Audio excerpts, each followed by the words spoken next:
Hello नमस्कार दोस्तों। आज फिर उसी राजस्थान के परिवहन में एक नया टॉपिक अर्थात कहें तो रेल परिवहन लेकर के हाजिर हैं और देखते हैं इसमें क्या क्या प्रश्न बनते हैं रेल परिवहन में। सबसे पहले अपने नक्शा बना लेते हैं। नक्शा वगैरह हम पढ़ नहीं सकते, नक्शे से स्थायी थोड़ा ज्ञान हो जाता है, ठीक है ना। आप भी बना लिया करें, कोशिश करें। एक दो बार ही गलत होगा, इसके बाद में गलत नहीं होगा आपसे नक्शा।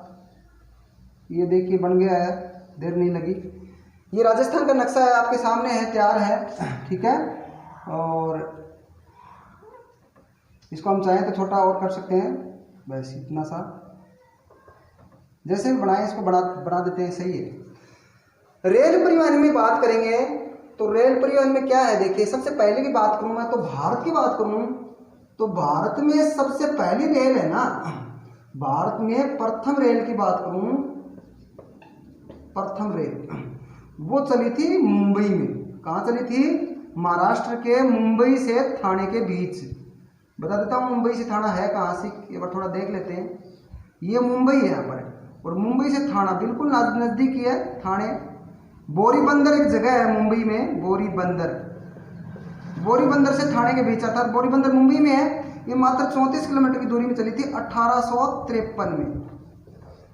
भारत में पहली रेल 16 अप्रैल 1853 को चली थी। उस समय भारत में अंग्रेजों का जो गवर्नर जनरल था उसका नाम था लॉर्ड डलहौजी। क्या नाम था? लॉर्ड डलहौजी। इसलिए लॉर्ड डलहौजी रेल का जनक माना जाता है। 16 अप्रैल को रेल दिवस मनाया जाता है। 16 अप्रैल को पहली रेल चली थी, 1853 में चली थी भारत में। इसलिए लॉर्ड डलहौजी को रेल का पितामह अर्थात रेलों का जनक कहा जाता है। भारत में प्रथम रेलगाड़ी महाराष्ट्र में बोरीबंदर मुंबई से ठाणे के बीच चली थी। और अगर यही बात करें राजस्थान की तो राजस्थान में भी बताएंगे आपको प्रथम रेलगाड़ी कहाँ से कहाँ तक चली। उससे पहले पूरे भारत की बात करूँ तो भारत में रेल की दृष्टि से राजस्थान का स्थान पूछे, राजस्थान का स्थान तो इसका मतलब है 12वां, यानी 12वां स्थान है। इससे 11 आगे है राजस्थान से। वैसे रेल की जो पटरियों की लंबाई है वो राजस्थान में काफ़ी है, लेकिन स्थान 12वां आएगा, ये ध्यान रखना है। 12वां स्थान है रेल की दृष्टि से राजस्थान का। और अब बात करें रेल पटरियों की तो पटरियों के प्रकार होते हैं 3। कितने होते हैं? 3 प्रकार की पटरियां होती हैं। पटरियों के प्रकार ये भी पूछ लेते हैं। वैसे एक प्रकार और बढ़ गया है, अब 4 हो गए हैं, बता देता हूँ कौन कौन से। एक तो है ब्रॉड गेज की चौड़ाई है वो 1.676 मीटर, ठीक है ना। कितनी है? 1.676 मीटर, अर्थात ये कहें 1 मीटर पूरी और 676 सेंटीमीटर, ठीक है। और फिर उसके बाद में मीटर गेज है दूसरा जो है ना, दूसरी जो पटरी है उसका नाम है मीटर गेज। अर्थात ये काफ़ी चौड़ी है, सबसे बड़ी है। सबसे बड़ी या सबसे चौड़ी पटरी कौन सी मानी जाती है? तो ब्रॉड गेज। ये मध्यम दर्जे की है क्योंकि इसकी चौड़ाई कितनी है? 1 मीटर की है, घट गई है। फिर एक नैरो गेज है, ये सबसे छोटी है। उसने सबसे छोटी पटरी कौन सी, पटरी का प्रकार कौन सा? तो नैरो गेज है। तो नैरो गेज है, इसकी अलग अलग चौड़ाई है, बता देता हूँ आपको। एक तो है इसमें 760 सेंटीमीटर, अर्थात 700 पॉइंट लगाएंगे 0.760 मीटर कह सकते हैं, यानी कि लगभग 76 मीटर। या इसको सेंटीमीटर बढ़ाएंगे तो यहाँ पर 760 लगा देंगे, 760 सेंटीमीटर कर दें। ये 2 प्रकार की हैं, एक तो 760 और एक 610 यानी सेंटीमीटर कर दो, या फिर 0.61 मीटर कर दो। इतनी चौड़ाई है। एक नया गेज और आया है, और नया गेज कौन सा है कि वो पढ़ लेते हैं। नया गेज है स्टैंडर्ड गेज। कौन सा है? स्टैंडर्ड गेज है। ये भी बड़ा महत्वपूर्ण है। देखिए ये है ना, इसकी चौड़ाई है 1 यानी कि 43 कहें तो, और भी आगे बढ़े तो और 5 और लगा सकते हैं, 43.5 कह सकते हैं। 1 मीटर 435 सेंटीमीटर ये इसकी चौड़ाई है। और ये स्टैंडर्ड गेज है, ये मेट्रो ट्रेनों में यूज लिया जाता है? Metro train. ये पूछ सकते हैं कि मेट्रो ट्रेन के लिए कौन सा गेज यूज में लिया जाता है, प्रयोग में लिया जाता है? Broad gauge, metre gauge, narrow gauge और स्टैंडर्ड गेज। तो उत्तर क्या बताएंगे? Standard gauge. स्टैंडर्ड गेज है वो मेट्रो ट्रेन के लिए होता है, जो शहरों में चलती है ना आजकल। दिल्ली में मेट्रो है, अपने जयपुर में मेट्रो है, इस प्रकार से। तो स्टैंडर्ड गेज नया है, ध्यान रहे। इसकी चौड़ाई आपको बता दी मैंने 1.435 ये मीटर कह सकते हैं आप इसको। तो इस प्रकार से ये पटरियों के प्रकार आगे। और अब बात करते हैं रेल की दृष्टि से आगे का प्रश्न। तो ये तो भारत की बात कर रहे थे हम कि भारत में प्रथम रेल। राजस्थान की बात करूं तो प्रथम रेल राजस्थान में, ध्यान रहे, उस समय राजपूताना क्षेत्र था और राजपूताना में अलग अलग रियासतें थी, ठीक है ना। यानी कि यहाँ पर राजस्थान कर सकता हूँ, राजस्थान में प्रथम रेल कब से कब चली, कहाँ से कहाँ चली बता देता हूँ। ये आगरा है, ठीक है ना, आगरा फोर्ट, आगरा का जो किला है लाल किला, उसके पास से चली थी और ये होती हुई भरतपुर होती हुई और दौसा, यानी कि जयपुर में, जयपुर रियासत थी कहें तो, जयपुर रियासत के दौसा जो जिला है वर्तमान में, वहां बांदीकुई है, बांदीकुई। तो आगरा फोर्ट से, फोर्ट मतलब किला से यहां चली थी और बांदीकुई दौसा तक पहली रेलगाड़ी चली थी। तो राजस्थान में पहली रेलगाड़ी 1874 में चली थी। कब चली थी? 1874 में चली थी। यानी कि कहें तो लगभग 21 साल बाद, भारत में जब 1853 में चली थी, 21 साल बाद में यहाँ राजस्थान में चली थी। और उस समय जयपुर के शासक के प्रयासों से ये चली थी, ठीक है ना। उस समय सवाई राम सिंह शासक हुआ करता था जयपुर का, जिसने गुलाबी रंग से रंगवाया था किसको? जयपुर को। तो 1874 में पहली रेलगाड़ी राजस्थान में आगरा फोर्ट से बांदीकुई दौसा तक, ये दौसा में पड़ता है बांदीकुई वर्तमान में, उस समय जयपुर रियासत में। तो हम यहाँ कह सकते हैं जयपुर रियासत में चली थी, ठीक है ना। जयपुर रियासत के प्रयासों से चली थी पहली बार। कहां से कहां तक? तो बताएंगे आप, आगरा फोर्ट से, आगरा से बांदीकुई तक, ठीक है, बांदीकुई तक ये पहली रेलगाड़ी चली थी। अब इसके बाद में दूसरा जो प्रश्न है वो बताएंगे आपको राजस्थान का रेल से संबंधित, और वो क्या है देखते हैं अपने। अगला प्रश्न ये बनता है, देखते हैं कि राजस्थान में सबसे ज्यादा जो पटरियों के प्रकार है वो कौन से? तो ध्यान रहे, ब्रॉड गेज लगभग 90% ब्रॉड गेज बन चुकी हैं, अब विद्युतीकरण हो रहा है गाड़ियों का, ठीक है ना। तो सबसे ज्यादा जो ब्रॉड गेज है वो हो चुका है, लगभग 90% तो राजस्थान में क्या है? ब्रॉड गेज है, ठीक है ना। और नैरो गेज पूछे राजस्थान में, सिर्फ नैरो गेज कौन से जिले में? तो नैरो गेज ध्यान रहे एकमात्र धौलपुर जिले में। ये थोड़ा महत्वपूर्ण है, बड़ा महत्वपूर्ण है। यहाँ पर अब भी BDR एक ट्रेन चलती है जहाँ पर गुर्जर जो लोग हैं, गुर्जर जाति के लोग यहाँ पर दूध वगैरह का धंधा करते हैं, खूब दूध ले जाता है, दूध वाली ट्रेन नाम से जाना जाता है उसको। तो बता देता हूँ कि राजस्थान में, प्रश्न पूछ लिया, राजस्थान में एकमात्र ये धौलपुर से सर मथुरा तक जाती है, धौलपुर से सर मथुरा तक। तो एकमात्र जो नैरो गेज पर ट्रेन चलती है, नैरो गेज पर चलने वाली ट्रेन किस जिले में है? तो इसका उत्तर है धौलपुर। क्या बताओगे? धौलपुर, ठीक है ना। सरमथुरा से क्या बताया मैंने आपको? धौलपुर तक, ठीक है। इसके बाद में अगला जो प्रश्न है, तीसरा प्रश्न इसका बताएंगे आपको, वो है डीजल लोकोमोटिव। डीजल लोकोमोटिव ये क्या है? डीजल लोकोमोटिव है ये सबसे प्राचीन इंजन कारखाना राजस्थान का। राजस्थान में सबसे कहें तो सबसे प्राचीन रेल इंजन कारखाना, ये डीजल रेल इंजन कारखाना था, सबसे प्राचीन रेल इंजन कारखाना। तो ये कहां पर था? अजमेर में। कहां पर है? अजमेर में है। तो अजमेर में ये कब स्थापित हुआ था बता देता हूं आपको। अजमेर में ये हुआ था, कहें तो एक बार थोड़ा देख लेते हैं इसको, पेन में थोड़ा सही डालते हैं फिर बात करते हैं। हाँ, तो बात कर रहे थे हम, ये 1879 ईस्वी में स्थापित हुआ था। अजमेर में पहला डीजल रेल इंजन कारखाना स्थापित हुआ था। तो ध्यान रहे, सबसे पहला रेल इंजन राजस्थान में कहाँ स्थापित हुआ? तो वो अजमेर में, ठीक है। अब बात करते हैं अगले प्रश्न की। बड़ा महत्वपूर्ण प्रश्न है, देखना ध्यान से सुनना आप इसको। ये क्या प्रश्न है? इसके बारे में प्रश्न अक्सर आता है आजकल, तो बता देता हूं आपको अभी। अब है, अगर बात करूं भारत की, तो भारत में जो रेल है वो जोनों में बटी हुई है। तो भारत में कुल 17 रेल जोन है। कितने रेल जोन है? भारत में 17 रेल जोन है। ठीक है, जोन का मतलब राज्य, जैसे भारत बटा हुआ है राज्यों में, ऐसे रेल भी राज्यों में बटी हुई है। इनका प्रशासनिक वर्गीकरण है रेल का, बाकी सरकार का नहीं है, ध्यान रहे, रेल विभाग का है। तो रेल विभाग ने 17 जोनों में बांट रखा है, इसमें एक राजस्थान में, ठीक है ना। तो राजस्थान में कौन सा है? राजस्थान में रेलवे जोन का नाम,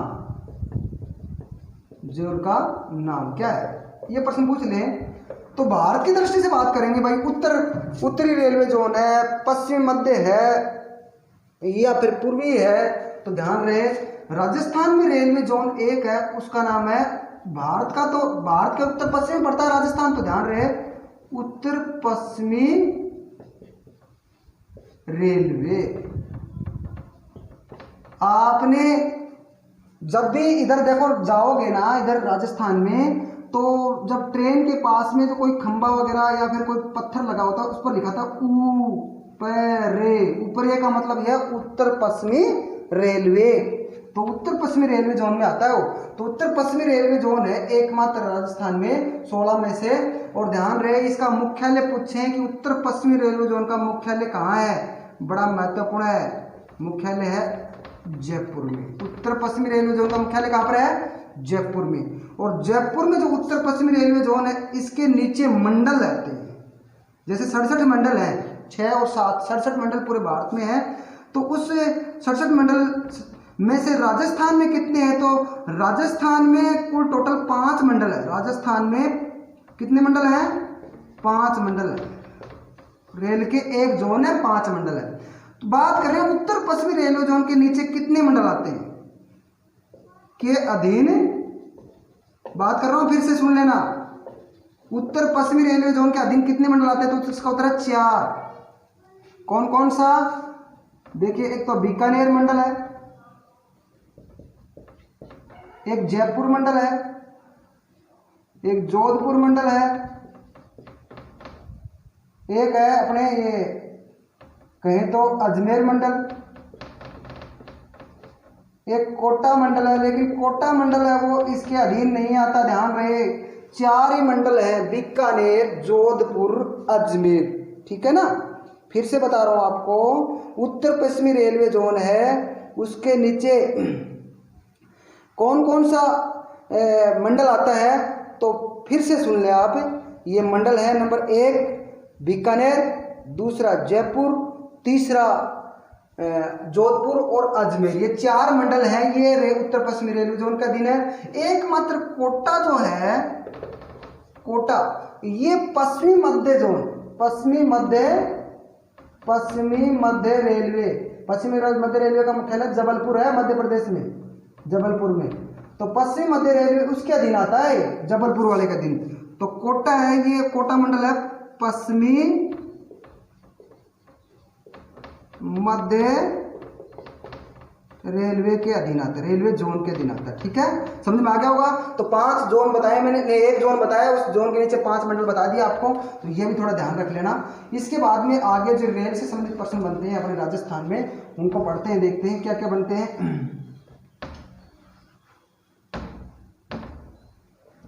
अब भारत की दृष्टि से बात करूं तो रेल के बारे में एक प्रश्न और आता है, और वो आता है, क्या आता है देखते हैं। अभी एक तो आता है, राजस्थान में एक भरतपुर में है ना, एक फैक्ट्री है जिसका नाम है Simco wagon factory. Simco wagon, wagon का मतलब होता है डब्बे, यानी कि सिमको के नाम से है ये Simco wagon factory. Rail factory है, रेल के डब्बे बनाती है, वैगन माने डब्बे। ठीक है, तो सिमको वैगन रेल फैक्ट्री है, ये कहाँ पर है? तो आप बताएंगे, कहाँ बताएंगे? भरतपुर में। कहाँ बताएंगे? भरतपुर में सिमको वैगन रेलवे फैक्ट्री है। तो ये आप समझ में आ गया होगा आपको।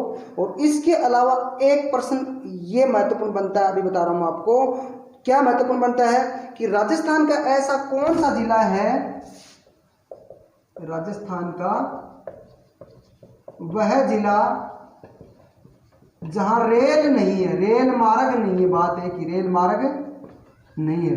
रेल को हिंदी में लोह पथगामिनी कहते हैं। लो मानी लो ही होता है ना, और पथ मानी रास्ता, लो का पथ, लो का रास्ता अर्थात पटरियां, गामिनी मतलब उस पर जाने वाली, लो पथगामिनी है वो कहाँ नहीं चलती, तो लो पथगामिनी है वो प्रतापगढ़ में नहीं चलती। प्रतापगढ़ में कोई रेल पटरियां नहीं है, इसका उत्तर हो गया प्रतापगढ़। समझ में आ गया होगा, ये भी बड़ा महत्वपूर्ण है। उसके बाद में तीसरा प्रश्न आपको याद रखना है, वो क्या याद करना है देखते हैं। पश्चिमी क्षेत्रीय रेल प्रशिक्षण केंद्र, पश्चिमी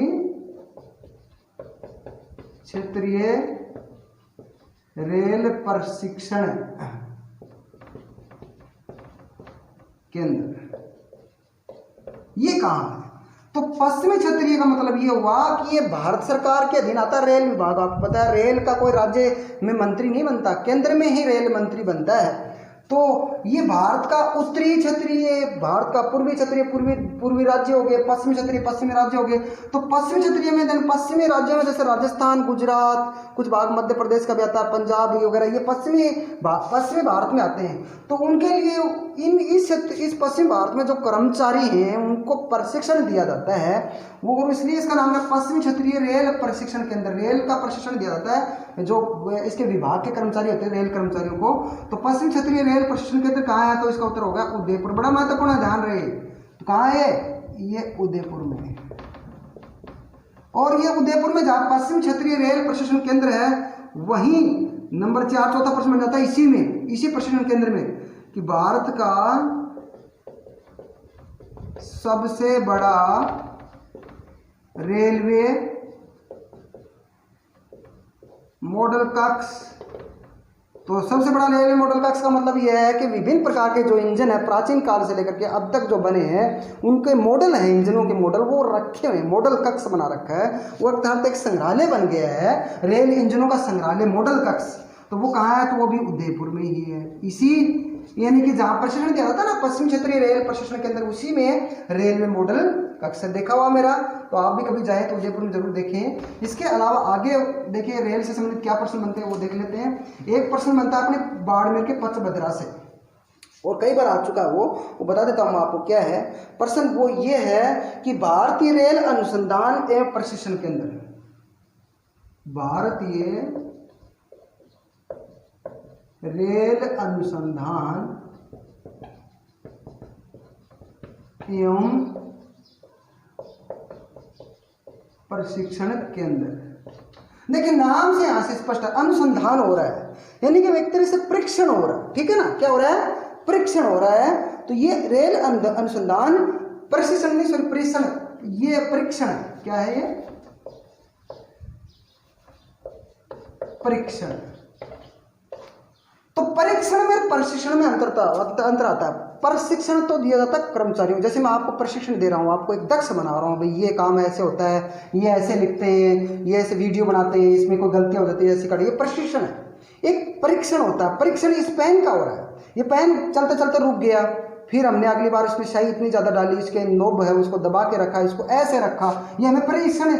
यानी कि यहाँ पर पेन का परीक्षण किया जा रहा है, अगर ये रुक रहा है तो ये सही नहीं है। ऐसे रेल का परीक्षण किया जाता है कि रेल इंजन है वो कितनी ताकत रखता है, कितनी तेज गति से दौड़ सकता है, ये परीक्षण होता है। अनुसंधान भी हो गया साथ में उसका कि वास्तव में इतनी ताकत है और इतनी तेज दौड़। तो जो भारत में जैसे रेल है उनकी 180 किलोमीटर से अधिक स्पीड है, अधिक स्पीड वाली जो ट्रेन है, स्पीड वाली ट्रेन, उनको सबसे पहले यहीं दौड़ाया जाता है, इस भारतीय रेल अनुसंधान परीक्षण केंद्र में। ये कहाँ है? ये पचपदरा या पंचभद्रा बाड़मेर में है। ठीक है ना, पंचभद्रा बाड़मेर, आपको पता है जहाँ रिफाइनरी लग रही ना बाड़मेर में है पंचभद्रा, तो वहां पर रिफाइनरी लग रही, उसी के पास में भारतीय रेल अनुसंधान एवं परीक्षण केंद्र है।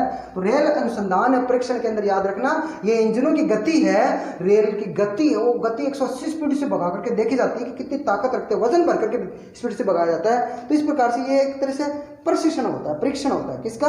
रेल का। इसके अलावा आगे का जो प्रश्न है वो अपने एक किशन लाल सोनी के नाम से प्रसिद्ध प्रश्न है, और बता देता हूँ आपको क्या है। वो रेल वाला बाबा कहलाता है, रेल वाला बाबा। रेल वाला बाबा है कौन है? ये किशन लाल सोनी है भाई। कौन है? किशन लाल सोनी, इसको रेल वाला बाबा कहते हैं। तो ये तो नॉर्मल पर्सन है, वैसे इसको तो अब पूछते नहीं है। आगे का जो पर्सन है उसकी बात करते हैं हम। एक मेमू कोच फैक्ट्री लगेगी, मेमू रेल कोच। ये रेल कोच मतलब सवारी डब्बे हैं, तो ये भीलवाड़ा में लगने की संभावना है। भीलवाड़ा में घोषित हो चुकी है, तो लेकिन अभी तक शुरुआत नहीं हुई है, थोड़ा ये भी याद रख लेना। इसके अलावा अगला जो पर्सन है ये थोड़ा महत्वपूर्ण है, हालांकि अब तो बंद हो गया है और फिर भी पुराना पर्सन है। आजकल ये कम पूछने की संभावना, फिर भी अगर पूछ लें क्योंकि ये विशेष पर्सन बन गया है, और वो ये है भारत की प्रथम रेल बस। भारत की प्रथम रेल बस। अब आप सोचेंगे रेल बस क्या होती है भाई? देखो ये ना, ये एक तरह से ये तो इंजन हो गया, ठीक है ना, इंजन। और फिर ये है ना यहां से लेकर के तो इंजन बैठ, फिर ये ना ये सीटें हैं, यहाँ ये पूरी सवारियां बैठती है इसके अंदर, ये ऊपर भी बैठ जाती हैं, इस प्रकार सीढ़ियां हैं। तो ये है ना, ये क्या है, ये इंजन के साथ ही रेल का डब्बा जुड़ा हुआ, एक ही है जुड़वा, तो उसको बोलेंगे रेल बस। ठीक है ना, क्लियर हो गया। तो जो रेल बस है, भारत की प्रथम जो रेल बस है वो चली थी 1994 में। कब चली थी? 1994 में। और ये चली थी मेड़ता रोड। मेड़ता रोड, ये मेड़ता रोड है, ये एक तरह से जयपुर वाले रूट पर पड़ता है, जयपुर वाले इस पर, यानी जयपुर से चलती है ट्रेन।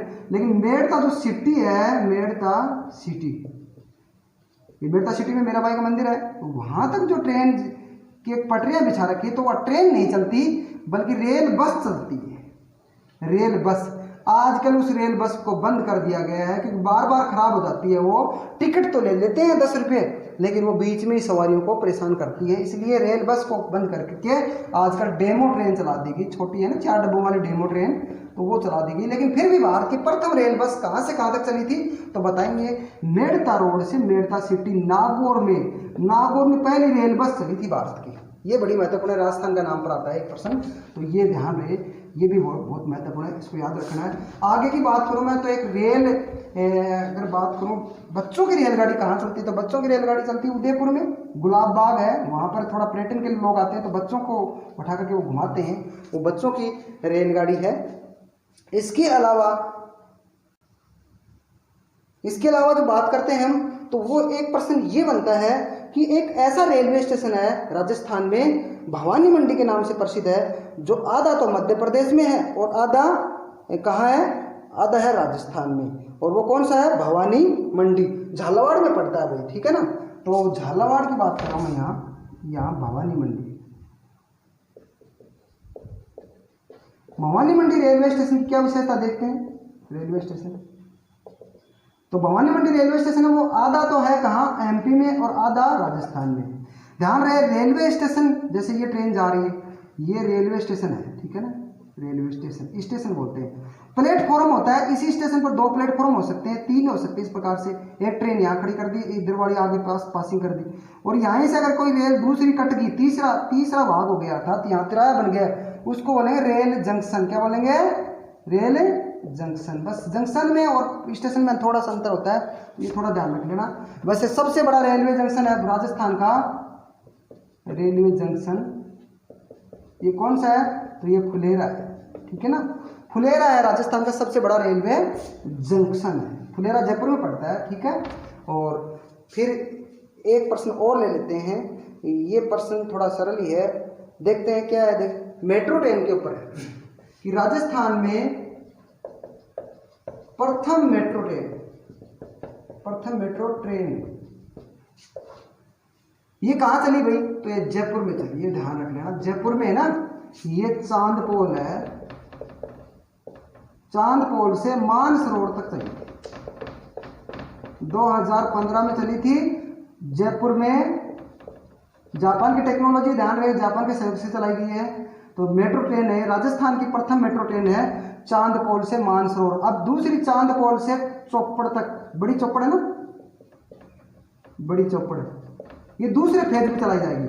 प्रथम फेज में तो चांदपोल से मानसरोवर तक, दूसरे फेज में चांदपोल से बड़ी चौपड़ तक, ये अभी निर्माणाधीन चल रहा है। और इसके बाद में अगर दूसरा पूछें शहर कि राजस्थान में जयपुर के बाद में ऐसा कौन सा शहर होगा जहां मेट्रो ट्रेन चलाई जा सकती है, तो उसका उत्तर होगा जोधपुर। ठीक है ना, क्योंकि दूसरा बड़ा शहर वही है, उसके अलावा कोई बड़ा शहर है नहीं। इसके अलावा एक प्रश्न और ले लेते हैं, और वो प्रश्न बड़ा महत्वपूर्ण है। देखिए पाकिस्तान की तरफ जाती है ट्रेन, वो देखते हैं। यहाँ से ये जोधपुर है, ठीक है ना, जोधपुर से आगे ये बाड़मेर, ठीक है, ये बाड़मेर हो गया, और बाड़मेर से ये सीमा है ना, यहाँ पर मुन्नाबाव रेलवे स्टेशन है, मुन्नाबाव,